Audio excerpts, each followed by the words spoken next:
Gallery घेऊन आलेत ऑफर्सचा धमाका। कोणत्याही कंपनीचा मोबाईल खरेदी करा आणि मिळवा आकर्षक गिफ्ट।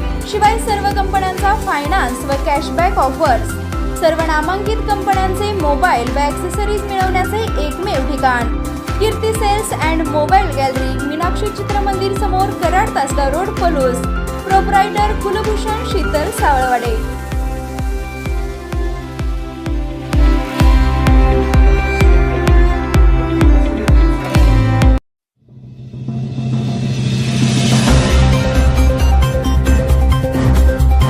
पलूसमध्ये मोकाट कुत्र्यांचा 11 शेळ्यांवर हल्ल्यात 2 शेळ्या मृत्युमुखी।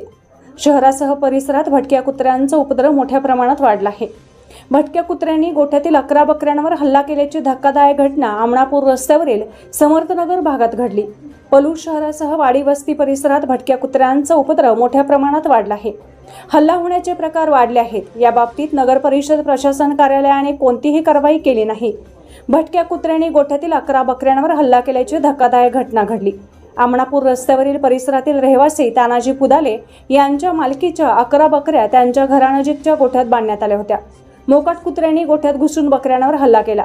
हा प्रकार गुरुवारी सकाळी घडला। सकाळी शेळ्यांचा मोठ्याने आवाज ऐकताच शेजारी धावत आले। तोपर्यंत कुत्र्याने केलेल्या हल्ल्यात एक शेळी ठार झाली होती। मृत्युमुखी पडल्याचे दिसताच यांच्यासह त्यांच्या कुटुंबियांना मोठा धक्का बसला। त्या ठिकाणी नागरिकांनी हटकल्यानंतर कुत्र्याने पुढे जाऊन विष्णू मोरे यांच्या घरातील शेळ्यावर हल्ला चढवला। त्या ठिकाणीही झालेल्या हल्ल्यात एक शेळी मृत्युमुखी पडली। यापूर्वीची शेळी ही कुत्र्यांनी पाडल्यामुळे त्यांनी आणलेल्या शेळी कुत्र्यांनी फाडली आहे। कुत्र्यांनी हल्ला करण्याचे प्रमाण, अशा घटनांचे प्रमाण खूप वाढले आहे। यावर आळा घालावा अशी जोरदार मागणी नागरिकांच्यातून होत आहे। शासनाकडून तातडीने आर्थिक मदत देण्यात यावी अशी मागणी कुटुंबियांकडून करण्यात आली आहे।